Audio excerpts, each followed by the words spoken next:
আমি এখন বাসা থেকে বের হলাম, যাচ্ছি ঈদুল আজহা উপলক্ষে দক্ষিণ স্বাদেশ একটি প্রীতি ক্রিকেট ম্যাচ খেলার জন্য।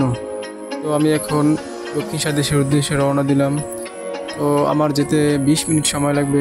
এখানে একজন মুরব্বীর সাথে দেখা হলো, তার সাথে কিছু কথা বললাম। তো এখন আমরা এই নদীর পাড়ে চলে এসেছি। এখানে দৃশ্য খুবই সুন্দর।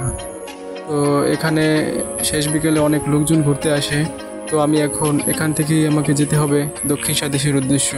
তো এই রাস্তার পাশেই আরেকটি মাঠ ছিল যেখানে আমরা আগে খেলতাম। পথে একটি ছেলের সাথে দেখা হলো, ওর সাইকেলে চড়ে কিছুটা পথ এগিয়ে গেলাম, তারপর আবার হাঁটা শুরু করলাম। তো এখানে কিছুটা তিল গাছ রয়েছে। তো এই আমাদের আরেকটি মাঠ। এখানে আমরা সর্বশেষ 3টি বছর এখানে খেলেছি। তো এখন এখানে কৃষি দেওয়ার কারণে আর খেলা হয় না। ওই ছেলেটিও আমার সাথে রওনা দিল দক্ষিণ স্বাদেশ মাঠে খেলার দেখার জন্য। তো এখানে নদীর পাড়ে একটি জাহাজ রাখা আছে। দুজন পরিচিত লোককে দেখলাম। যাওয়ার পথে এখানে একটি আম বাগান দেখতে পেলাম। তো আমরা চলে আসলাম এখানে একটি খেওয়া ঘাট। সুন্দর দৃশ্য, অনেক লোকজন খাওয়ার জন্য অপেক্ষা করছে। তো আমরা এখন সামনে এগিয়ে যাচ্ছি মাঠের, আমরা প্রায় কাছাকাছি এসেছি। তো এই ব্রিজটি পার হয়েই জাস্ট 2 মিনিট হাঁটলেই আমাদের মাঠে আমরা পৌঁছে যাব। তো তাই আমরা এখানে হাঁটছি। এই সুন্দর একটি খাল, এখানে এই খাল দিয়ে একেবারে কলসকাঠি বাজারে যাওয়া যায়। তো আমরা এখন সামনে এগিয়ে যাচ্ছি। পাশের এই মাঠটিতেও ফুটবল খেলা হয়েছে। অবশেষে আমরা 20 মিনিটের আগেই মাঠে এসে পৌঁছাতে পারলাম। তো এই হচ্ছে মাঠ। এখানে কিছু খেলোয়াড় তারা প্র্যাকটিস করছেন। তো আমরা দেখতে পাচ্ছি যে 2 দলের সকল খেলোয়াড়রাই মাঠে এসে উপস্থিত হয়েছেন। তো এখন খেলা শুরু হবে। অবশেষে দক্ষিণ স্বাদেশ একাদশ বনাম ক্ষুদ্রকাটি একাদশ খেলাটি মাঠে গড়িয়েছে। তো আমি দক্ষিণ স্বাদেশ দলে ছিলাম। তো দক্ষিণ স্বাদেশ তারা টসে জয়লাভ করে প্রথমে ব্যাট করার সিদ্ধান্ত গ্রহণ করেন।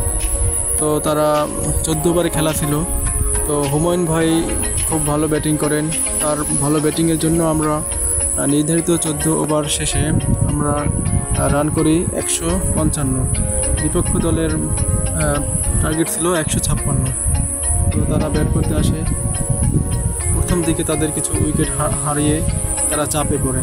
তো খেলাটি শেষ পর্যন্ত একটি ক্লোজ ফিনিশিং হয়। শেষ ওভারে তাদের প্রয়োজন ছিল 23 রান।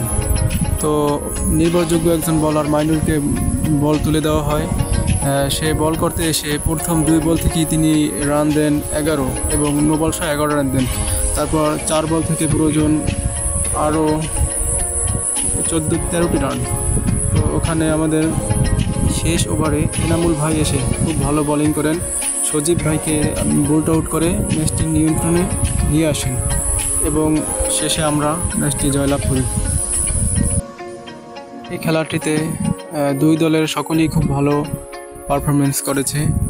তো আমরা চাই এভাবে ক্রিকেট এগিয়ে যাক, আরও এভাবে ম্যাচের আয়োজন করা হোক এবং সকলের মানসিকতা খুব ভালো থাকুক।